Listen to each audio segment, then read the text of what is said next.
সোনারং জোড়া মঠ, শত বছরের ইতিহাস ও নির্জনতার এক মায়াবী কাব্য।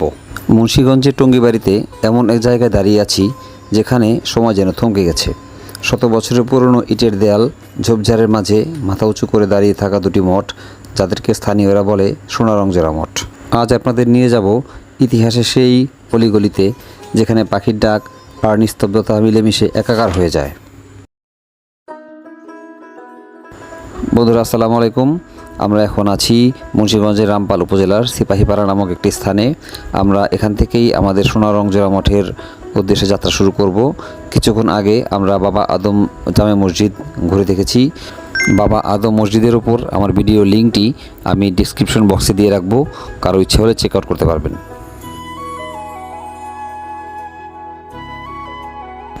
ইটের পর ইট আর যান্ত্রিক কোলাহল, এই সব কিছু যখন মাঝে মধ্যে দম বন্ধ করে তোলে, তখন মন চায় এমন কোথাও হারিয়ে যেতে যেখানে বাতাস কথা বলে পাতার মর্মর শব্দে। এই ফাঁকে ঢাকা থেকে সোনারং জোড়া মঠ যাওয়ার পদ্ধতিগুলো বলে দিই। ঢাকার গুলিস্তান থেকে নয়ন পরিবহন, দিঘিরপাড় পরিবহন বা ঢাকা ট্রান্সপোর্ট সরাসরি মুন্সিগঞ্জের টঙ্গিবাড়ির উদ্দেশ্যে ছেড়ে যায়। সেখান থেকে রিক্সা বা ব্যাটারি চালিত অটোরিকশায় সহজেই সোনারং জোড়া মঠ যাওয়া যায়। আবার মুক্তারপুর ব্রিজ হয়ে সিপাহীপাড়া হয়েও সোনারং জোড়া মঠ যাওয়া যায়। দুপাশে সবুজের সমারোহ, মাথার ওপর খোলা আকাশ আর কানে ভেসে আসা পাখির কলকাকলি। এই স্নিগ্ধতা যেন শহরের সব ক্লান্তি এক পলকে ধুয়ে মুছে দেয়।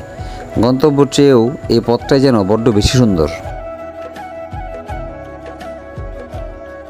আর এই সুন্দর পথটি ধরেই যখন আপনি শেষ মাথায় পৌঁছবেন, গাছের আড়াল থেকে হঠাৎ করেই আপনার চোখ ধাঁধিয়ে দেবে ইতিহাসের এক অনন্য সাক্ষী, শত বছরের প্রাচীন সোনারং জোড়া মঠ। নামে জোড়া মঠ বলা হলেও এগুলো মূলত দুটি হিন্দু মন্দির। রূপচন্দ্র নামের এক হিন্দু বণিক তার বাবা এবং মায়ের স্মৃতি রক্ষার্থেই এই মন্দির দুটি নির্মাণ করেছিলেন। বড় মন্দিরটি, যেটি কালী মন্দির, এটি রূপচন্দ্র তার বাবার স্মৃতির উদ্দেশ্যে 1843 খ্রিস্টাব্দে, এবং ছোট মন্দির যেটি শিব মন্দির, সেটি তার মায়ের স্মৃতির প্রতি শ্রদ্ধা জানিয়ে 1886 সালে নির্মাণ করা হয়।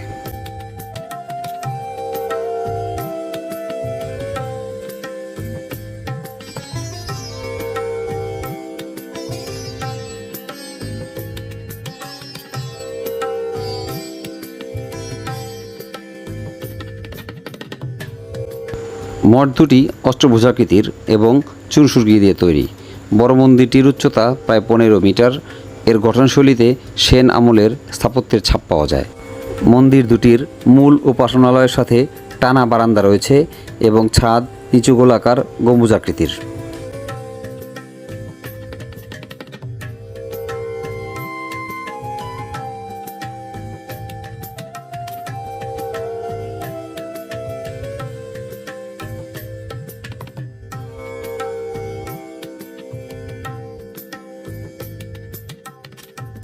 এই সোনারং জোড়া মঠের একটি ঐতিহাসিক গুরুত্ব রয়েছে।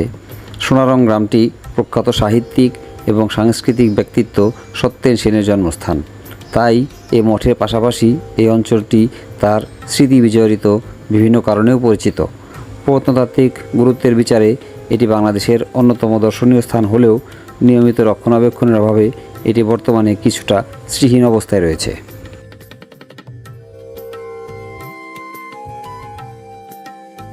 মন্দিরের দেয়ালে থাকা ছোট ছোট ছিদ্র এবং ফোকরে প্রচুর টিয়া পাখি বাসা বেঁধেছে। সন্ধ্যার দিকে পাখির কিচিমিচি শব্দে পুরো এলাকাটি মুখরিত হয়ে ওঠে, যার দর্শনার্থীদের জন্য এক মনোরম পরিবেশ তৈরি করে।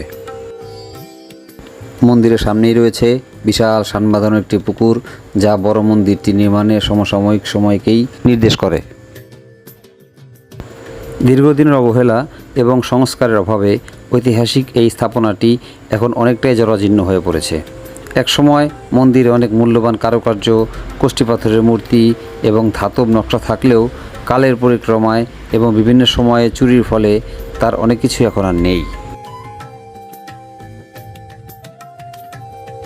চুনসুরকির তৈরি এই মঠগুলোর গঠনশৈলী আমাদেরকে মনে করিয়ে দেয় সেন আমলের সেই গৌরবময় স্থাপত্যের কথা। যদিও সময়ের চাকা ঘুরেছে অনেকবার, সংস্কারের অভাবে অনেক কারুকার্য আজ বিলীন হয়ে গেছে, তবুও এর জরাজীর্ণ সৌন্দর্যে এক ধরনের বিষণ্ণ মুগ্ধতা রয়েছে, যা পর্যটকদেরকে টানে। আপনারা যারা একটু নিরিবিলি, শান্ত এবং ঐতিহাসিক জায়গায় ঘুরতে পছন্দ করেন তাদের জন্য হতে পারে এটি একটি পারফেক্ট ডে ট্রিপ।